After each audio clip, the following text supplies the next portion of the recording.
Welcome to my channel Studies. Friends, we are going to study today concept of chemistry part 16th. हम लोग आज concept of chemistry का 16वां part पढ़ने जा रहे हैं, जिसमें हम लोग पढ़ेंगे स्टोइकियोमेट्री इन केमिस्ट्री। हम ये जानने की कोशिश करेंगे कि जो स्टोइकियोमेट्री होता है ये क्या होता है और किस तरीके से हम इसका कैलकुलेशन करते हैं, और साथ ही साथ इसका यूजेज क्या है। तो एक्चुअली जो स्टोइकियोमेट्री होता है ये आपका जो केमिकल रिएक्शंस होते हैं, केमिस्ट्री की अगर हम बात करें तो जो केमिकल रिएक्शंस होते हैं उसमें रिएक्टेंट्स एंड प्रोडक्ट्स दोनों होते हैं। तो रिएक्टेंट्स जो होते हैं वो टू से अधिक हो सकते हैं, दे मे बी 2 और मोर। तो इस केस में उनका प्रपोर्शन क्या है, किस रेशियो में वो इन्वॉल्व है, इसका कैलकुलेशन करना स्टोइकियोमेट्री कहलाता है। जैसे मान लीजिए कि अगर कोई एक कप सिरप बनाया गया है तो कप सिरप में क्या क्या इंग्रेडिएंट्स मिलाए गए हैं और वो कितने मिलाए गए हैं और किस रेशियो में मिलाए गए हैं, अगर आप ये कैलकुलेशन करते हैं then it means you are find the stoichiometry of the syrup. तब आप उस सिरप का स्टोइकियोमेट्री फाइंड आउट कर रहे हैं। अब जैसे मान लीजिए अगर हम बात करते हैं वाटर का, if you want to talk about water then you can say that the stoichiometry of the water is 2 hydrogen to 1 oxygen. यानी कहने का मतलब सीधा सा है कि जो प्रोपोर्शंस हैं involve in the forming the molecules, जो प्रोपोर्शंस इन्वॉल्व हैं उस एलिमेंट सब्सटेंस या कंपाउंड को फॉर्म करने में, बनाने में, उसकी जो कैलकुलेशंस होती है, स्टडीज होती है, वो स्टोइकियोमेट्री कहलाती है। नेक्स्ट ये कि जो स्टोइकियोमेट्री है उसका हम रिलेशन कहाँ करते हैं। एक्चुअली स्टोइकियोमेट्री को हम रिप्रेजेंट कर सकते हैं एम्पेरिकल फार्मूला से, जो हमें ये बताता है कि कौन कौन से एलिमेंट्स हैं as well as what is their ratio, उनका रेशियो क्या है। जब हम एम्पेरिकल फार्मूला फाइंड आउट कर लेते हैं तो उसके बाद if you have molecular mass of the molecule then you can find out the molecular formula, जो हम राइट डाउन करते हैं। आइए इसको एक एग्जांपल के साथ देखते हैं कि जो स्टोइकियोमेट्री है वो किस तरीके से हम फाइंड आउट करते हैं और उसका किस तरीके से हम यूटिलाइजेशन करते हैं। तो जैसा कि हमें पता है कि जो स्टोइकियोमेट्री है, स्टोइकियोमेट्री वो आपका होता है प्रपोर्शन ऑफ थिंग्स।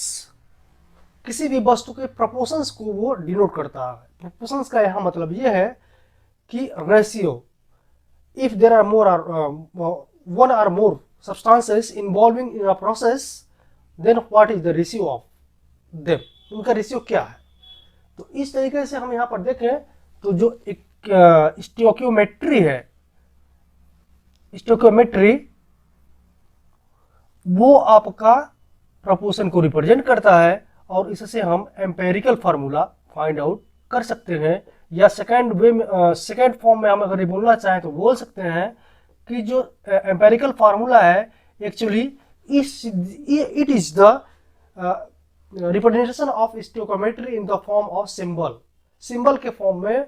ये एक तरह से रिप्रेजेंटेशन होता है जिसमें ये केवल शो करता है कि कौन कौन से एलिमेंट किस किस रेशियो में मिले हुए हैं। तो आइए फाइंड आउट करते हैं एम्पेरिकल फार्मूला। एम्पेरिकल फार्मूला जब हमें फाइंड आउट करने के लिए दिया जाता है, इसका मतलब हमें दिया जा रहा है to find out the stoichiometry. इसका मतलब यह है कि यहाँ पर 3 केसेस बन के आ जाते हैं। एम्पेरिकल फार्मूला को फाइंड आउट करने के लिए हो सकता है कि उस जो रिएक्टेंट्स होते हैं, रिएक्टेंट्स के मास दिए हों। अगर मास दिए हैं तो उसको किस तरीके से हम कैलकुलेशन करेंगे। मास अगर नहीं दिया हुआ है तो हो सकता है कि परसेंटेज दिया हो। अगर परसेंटेज दिया हुआ है, जैसे कि अगर सिरप वगैरह की बात करें हम, तो उसमें आपको परसेंटेज मिलते हैं और वो परसेंटेज V/V W/W करके इस तरीके से मिलते हैं। लेकिन यहाँ पर परसेंटेज कितना परसेंट है, अगर ये दिया है तो किस तरीके से सॉल्व करेंगे, या फिर अगर हम कोई चीज बर्निंग कर रहे हैं, बर्निंग के बाद सपोज दैट कि if you are burning any fuel, आप अब जैसा जानते हैं कि जो फ्यूल होता है वो CXHY के फॉर्म में होता है, जहाँ पे X एंड Y जो होते हैं ये कोई नंबर्स होते हैं और एक्चुअली ये बर्निंग होते हैं, बर्निंग फ्लेमेबल, जिसे हम फ्यूल कह सकते हैं। तो जलने के बाद एक्चुअली ये जो जलते हैं ये ऑक्सीजन से रिएक्ट करने के बाद जलते हैं, तो उनकी अमाउंट जो है वो चेंजेबल होती है। तो हम अगर क्या करते हैं, आप जानते हैं कि जलाने के बाद अगर हम कार्बन डाइऑक्साइड को कहीं इकट्ठा कर रहे हैं, आपको पता है कि पहले के जो लोग कालिख बनाते थे वो घी के तेल या सरसों के तेल को जला के जो उसका ब्लैक निकल रहा था उसको वो कहीं ऊपर की तरफ रोक लेते थे और उसमें घी मिला के उसका काजल बनाते थे। यानी इस तरीके से अगर हम इसको रोकने की कोशिश करें, कार्बन डाइऑक्साइड को अलग कर दें, और फिर दो रिजल्ट इसका निकल के आता है ऑक्सीजन से रिएक्शन करने के बाद इस फ्यूल का। प्रीवियस हम वीडियोज में बता चुके हैं कि अगर ऑक्सीजन से आप इसको रिएक्ट कराते हैं तो दो चीजें मिलके आती है, एक आपका CO2 होता है, एक H2O होता है, यानी कार्बन डाइऑक्साइड और वाटर निकलता है उसमें से। तो इस केस में अगर हम इन दोनों को देखें तो हम ये पाएंगे कि कंबसन मीन्स आप जलाने के बाद उनकी जो आप निकालना चाहते हैं कि इसका कार्बन कितना था, इसका हाइड्रोजन कितना था, तो आप इन दोनों को इकट्ठा कर लेंगे। इकट्ठा करने के बाद आप ये देख सकते हैं कि किस तरीके से क्या रेशियो में कार्बन आया है और क्या रेशियो में हाइड्रोजन आया है, ये भी हम कैलकुलेशन करेंगे। तो ये कंबसन स्टोइकियोमेट्री निकालने के लिए तीसरा केस का प्रॉब्लम ये ऐसा दिया जा सकता है, जिसे बोलते हैं हम कि कंबसन, यानी जलाने के बाद कंबसन। ये तीन केसेस आ सकते हैं। तीन केस में आपको दिया जा सकता है कि आपको एम्पेरिकल फार्मूला निकालना है, इन्वॉल्व जो सब्सटेंस होते हैं उसके, वो चाहे हाइड्रोजन हो, चाहे वो ऑक्सीजन है, या फिर कोई और चीजें हैं। तो आइए अब हम शुरू करते हैं बाई मास के द्वारा। मान लीजिए कि एक प्रॉब्लम है। प्रॉब्लम क्या है? प्रॉब्लम ये है कि आपका एक सोडियम सल्फाइड है, ये है आपका सोडियम सल्फाइड, और ये सोडियम सल्फाइड जो है मास में दिया है 0.78 ग्राम। सोडियम सल्फाइड 0.78 ग्राम दिया हुआ है, और आपसे कहा जाए कि अगर इसमें जो सोडियम है वो 0.46 ग्राम है, जो सोडियम है वो आपका है 0.46 ग्राम। एक्चुअली ये सोडियम सल्फाइड जो है सोडियम और सल्फर से मिलके बना हुआ है, और दोनों को दिया गया है 0.78 ग्राम, और अकेले खुद सोडियम 0.46 ग्राम है। तो सल्फर तो आप आराम से निकाल सकते हैं, जो सल्फर होगा वो होगा 0.78 ग्राम माइनस 0.46 ग्राम, जो रिजल्ट बन के आएगा वो आएगा 0.32 ग्राम।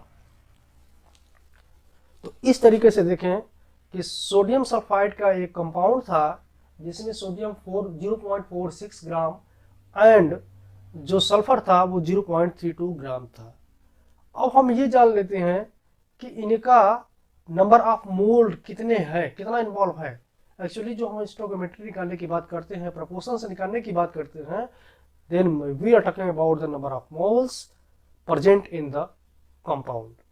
तो इस तरीके से यहाँ पर अगर हम देखें तो इसका अगर आपको मोल निकालना है तो मोल की जो कॉन्सेप्ट होती है, आप जानते हैं कि एक मोल में 1 मोल है 23 ग्राम ऑफ सोडियम। ओके, तो फिर या इसको इस तरीके से लिख सकते हैं कि 23 ग्राम सोडियम है ग्राम ऑफ सोडियम हैज 1 मोल। तो आप ये देख सकते हैं कि 1 ग्राम में जो होगा 1/23 होगा, और 0.46 ग्राम में 0.46 ग्राम में ये हो जाएगा 1/23 इंटू 0.46। तो इसका मतलब ये है कि एक यहाँ पर फार्मूला भी जनरेट हो सकता है कुछ इस तरीके से कि ये आपका जो मास है और ये आपका है मॉलिक्यूलर मास। तो to find out the number of mole एक फार्मूला आप जनरेट कर सकते हैं, number of mole is equal to आपका हो जाएगा मास अपॉन मॉलिक्यूलर मास।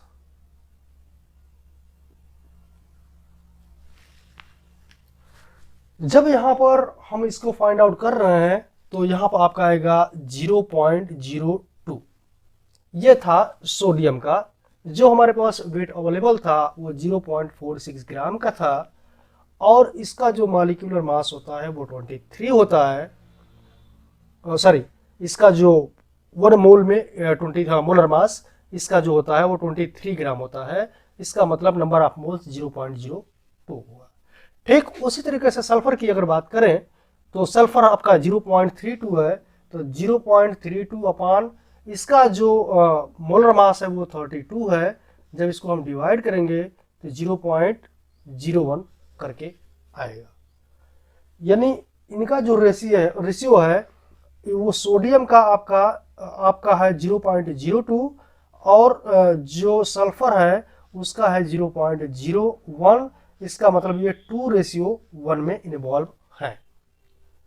तो इसका जो एम्पेरिकल फार्मूला होगा वो होगा NaS, जहां पर Na जो है 2 रेशियो में है तो यहाँ पे 2 रखेंगे, सल्फर 1 है तो यहाँ पर 1 रखेंगे, जो 1 लिखा नहीं जाता। तो इस तरीके से आप देख सकते हैं कि Na2S is the empirical formula of the sodium sulphide. और इफ मास आर गिवन, अगर मास दिए गए हैं तब के लिए ये फार्मूला यूज किए जा सकते हैं। तो अब यहां पर हमने देखा Na2S is the empirical formula for the sodium sulphide. अब क्वेश्चन ये उठता है कि क्या एम्पेरिकल फार्मूला अगर हमें पता है तो can we find out the molecular formula? Of course you can find out the molecular formula if you have molecular mass।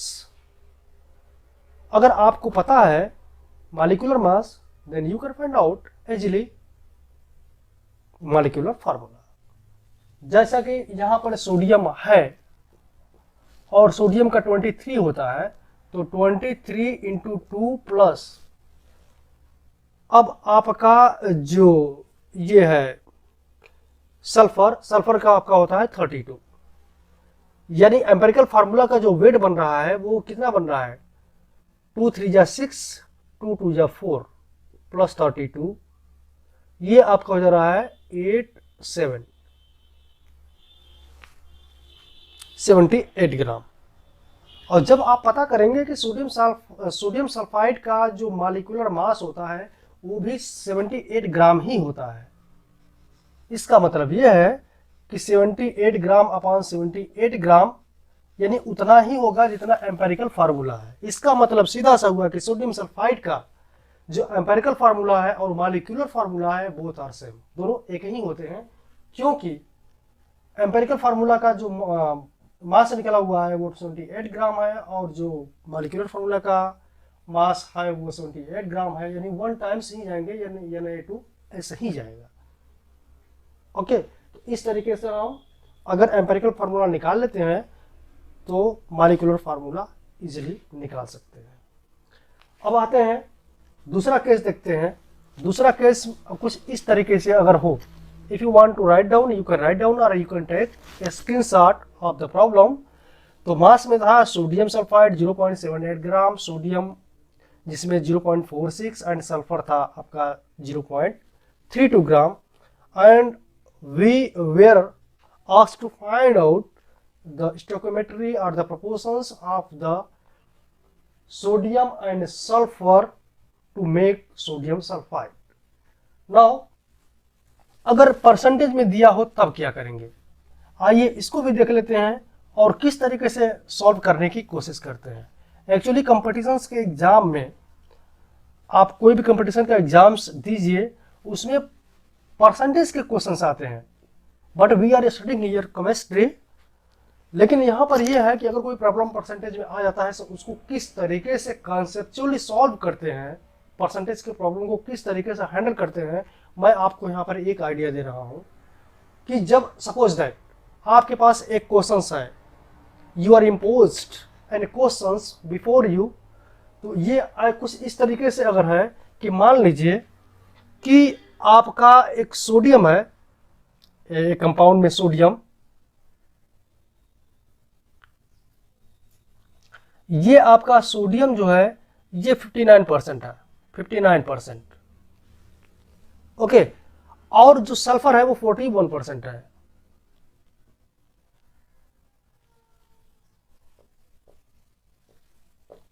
फिर आपसे पूछा जाए find out the empirical formula.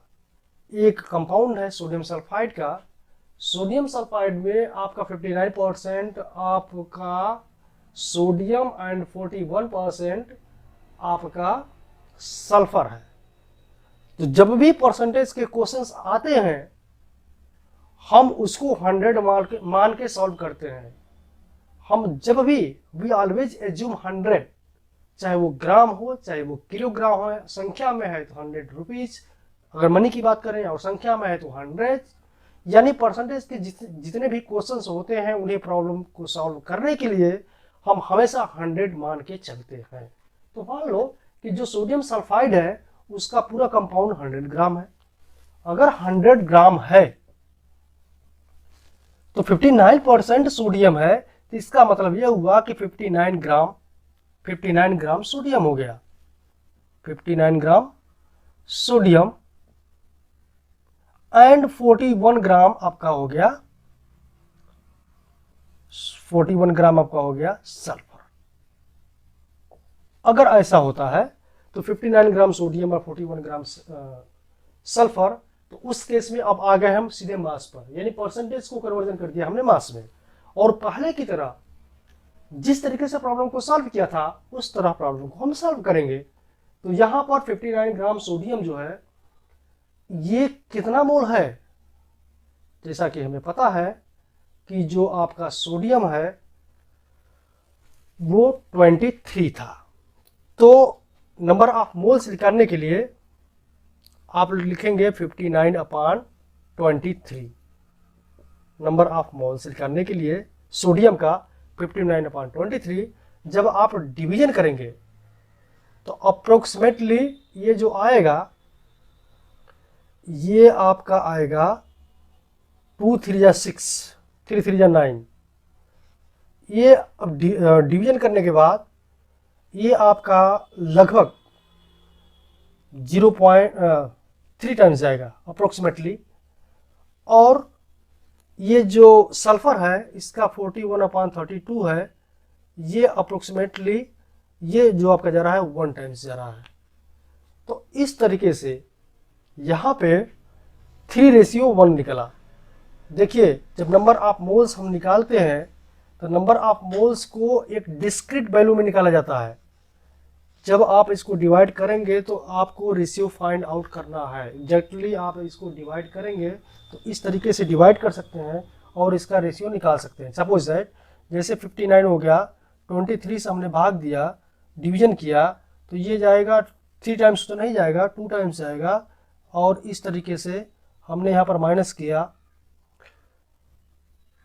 ये आपका हो गया 13।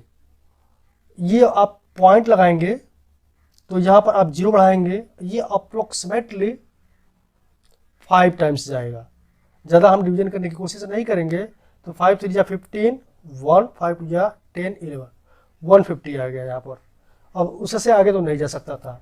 चलिए 3 ना करके 25 करते हैं, 2.5। इसके बाद हम आते हैं 41/32 में, तो ये 1 टाइम्स जा रहा है 32, फिर 9। अब क्या करेंगे, पॉइंट बढ़ाएंगे, 0 करेंगे, ये लगभग जाएगा आपका 3 टाइम्स, ना जाके 2 टाइम्स जा रहा है मान लीजिए, तो ये आपका हो जाएगा 1.2। अब इनका जो रेशियो है वो 25/12 है। अब ये भी कम नहीं हो रहे हैं, तो आप इतना तो लिखेंगे नहीं, तो इसलिए इसको 2:1 के फॉर्म में लिख सकते हैं। इस तरीके से क्योंकि जो हम यहाँ पर जो प्रॉब्लम लिया था 59 एंड 41, ये ऐसे ही ले लिया था क्योंकि प्रॉब्लम कोई हम फॉर्म बनाए हुए नहीं थे, जो उस तरीके की वैल्यू आए। तो इसलिए मैंने ऐसा किया ताकि इस तरह के अगर कोई प्रॉब्लम आते हैं तो आपको पता होना चाहिए कि नंबर ऑफ मोल्स निकालते समय जो निकालते हैं वो एक डिस्क्रीट वैल्यू होती है, पॉइंट वाली वैल्यू नहीं होती, ताकि हम रेशियो निकाल सकते हैं। रेशियो का मतलब रेशनल, और रेशनल का मतलब इंटीजर फॉर्म में होना चाहिए, वो कोई फ्रैक्शन पार्ट नहीं होना चाहिए जो कभी टर्मिनेट और रिकरिंग ना करे। तो इस तरीके से नंबर ऑफ मोल्स जब निकल जाएंगे तब हम रेशियो निकाल लेंगे। और फिर जैसे मान लीजिए कि यहाँ पर 2/1 रेशियो हमने निकाला, तो 2/1 रेशियो निकाला, तो फिर वहीं लिखेंगे Na2 एंड S1। तो इस तरीके से हम एम्पेरिकल फार्मूला निकाल सकते हैं अगर परसेंटेज दिया हो तब।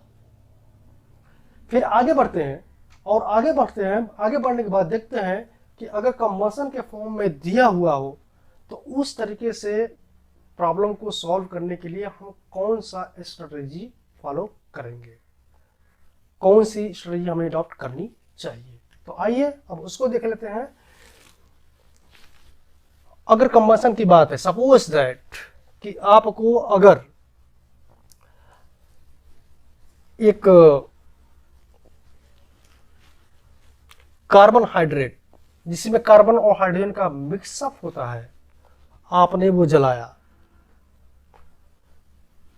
या हाइड्रोकार्बन जिसे कहा जाता है, हाइड्रोकार्बन्स, मतलब ये आपका CH के फॉर्म में होगा। लेकिन यहां पर X क्या होगा, Y क्या होगा, हमें नहीं पता। हमें ये पता करना है कि C और H का रेशियो क्या होगा। अगर कोई भी एक हाइड्रोकार्बन्स बर्निंग की जाती है, जलाई जाती है, क्योंकि ये फ्लेमेबल होता है, और जो हाइड्रोकार्बन्स है अगर मान लीजिए कि ये 0.78 ग्राम है, और जब इसको हम जलाते हैं तो इसमें वाटर एंड कार्बन डाइऑक्साइड दो मिलते हैं। तो जो कार्बन डाइऑक्साइड मिल रहा है वो आपका मान लीजिए कि 2.64 ग्राम, और जो वाटर मिल रहा है वो आपका है 0.54 ग्राम। तो फिर यहां पर एक क्वेश्चन उठता है कि सर अगर आप 0.78 ग्राम हाइड्रोकार्बन्स ले रहे हैं तो ये कार्बन डाइऑक्साइड और वाटर जो है ये इनकी कुछ अमाउंट अधिक नहीं हो रही है। एक्चुअली जब बर्निंग करते हैं तो उसमें ऑक्सीजन भी इन्वॉल्व होता है, उसकी वजह से ये एक्सेस हो गया, अधिक हो गया है। लेकिन इस तरीके से चलते हैं और हम यहाँ पर इग्नोर कर रहे हैं ऑक्सीजन को, यहाँ पर हम इग्नोर कर रहे हैं ऑक्सीजन के, and we are only interested to find out the ratio of carbon and hydrogen. यहाँ पर कार्बन एंड हाइड्रोजन के रेशियो को फाइंड आउट करने के लिए हम इंटरेस्ट हैं, and we are not talking about here oxygen. यहाँ पर हम ऑक्सीजन की बात नहीं कर रहे हैं। तो उस केस में जलाने के बाद मान लीजिए कि कार्बन डाइऑक्साइड आपको 2.64 ग्राम मिला और H2O जो मिला आपको 0.54 ग्राम मिला। तो इस केस में हम क्या करेंगे कि ये देखेंगे कि इनकी मोल क्या है, क्योंकि ये करने के बाद हमें नंबर ऑफ मोल्स निकालने होते हैं। तो ये आपका हो जाएगा नंबर ऑफ मोल्स निकालेंगे, नंबर ऑफ मोल्स। तो उसके लिए आपको पता है कि 2.64 अपान इसको 44 कर देंगे, क्योंकि ऑक्सीजन का 16 दूनी 32 और कार्बन का 12, ये बनता है 44। तो जो भी डिवीजन करने के बाद आएगा वो आपका नंबर ऑफ मोल होगा। तो ये अब जब आप डिवीजन करेंगे तो अप्रोक्सीमेटली ये 0.06 आएगा। ओके, अब इसका देखते हैं तो 2 ये हो जाएगा और 16 ये 18 इसका हो जाएगा, यानी 0.54 अपान 18। तो इसका जो आएगा ये 0.03 आएगा, यानी ये 2:1 में है। अगर इनका डिवीजन करें हम तो हमें मिलता है कि जो कार्बन क्या था, ये कार्बन डाइऑक्साइड था, ये कार्बन डाइऑक्साइड ये 2 में है, और जो हाइड्रोक्साइड है यानी वाटर वो 1 में है। तो 2:1 आपको मिला, ठीक है। लेकिन आपको यहां पर ध्यान देने वाली बात यह है कि यहाँ पे जो कार्बन है उसका 1 मोल है, जबकि हाइड्रोजन का यहाँ पे 2 मोल है। ओके, तो 2 मोल की संख्या जब निकालेंगे तो यहाँ पे जो इनका रेशियो आएगा ये 2:1 है, इसमें 2 का मल्टीप्लिकेशन करेंगे तो ये आपका हो जाएगा 2:2, 2:2 हो जाएगा। क्योंकि इसमें ध्यान दीजिए कि हमें जो कैलकुलेशन करना है वो कार्बन करना है, यहाँ पर 1 ग्राम है, जबकि हाइड्रोजन से 2 गुना था यहाँ नंबर ऑफ मोल्स इन्वॉल्व, लेकिन इस वाले केस में हाइड्रोजन वाले में 2 मोल है, यानी 1 रेशियो है तो 2 हाइड्रोजन है तो यहाँ पर 2 रेशियो हो जाएगा। इस तरीके से 2:2 या 1:1 हो सकता है। इसका मतलब इसका एम्पेरिकल जो फार्मूला होगा वो आपका होगा केवल CH, यानी प्रपोर्शंस में होंगे, जितने C होंगे उतने H होंगे। अगर हमें उस हाइड्रोकार्बन्स का पता हो, हमें हाइड्रोकार्बन्स का पता हो molecular mass, then we are able to find out the molecular formula of the hydrocarbons. तो इस तरीके से, जैसे मान लीजिए कि अगर ये हो कुछ इस तरीके से, सपोज दैट कि 2 कार्बन अगर इसमें हो तो हाइड्रोजन की संख्या जो बनेगी वो आपका बनेगा 6, 2 कार्बन 6 हाइड्रोजन। अगर ये जलाया गया हो यानी ये 26C2H6 अगर जलाया गया होगा तो यहाँ पर जो रेशियो आ रहा है वो 2 और 6 का यानी CH3 का इस तरीके से आ रहा है। लेकिन यहाँ पर जो रेशियो आ रहा है वो 1:1 का है, यानी C2H2 या रेशियो मतलब कार्बन एंड हाइड्रोजन का कुछ ऐसा ही कॉम्बिनेशन होगा, और ये था उसका एम्पेरिकल फार्मूला। और अगर मॉलिक्यूलर मास हमें अवेलेबल हो तो हम फाइंड आउट कर सकते हैं उसका मॉलिक्यूलर फार्मूला। तो आई होप कि आप इससे आसानी से समझ गए होंगे कि स्टोइकियोमेट्री क्या होती है और इसका यूज़ क्या होता है, किस तरीके से इसको रिप्रेजेंट करते हैं। और मिलते हैं नेक्स्ट वीडियोज में नेक्स्ट टॉपिक के साथ। तब तक के लिए थैंक यू।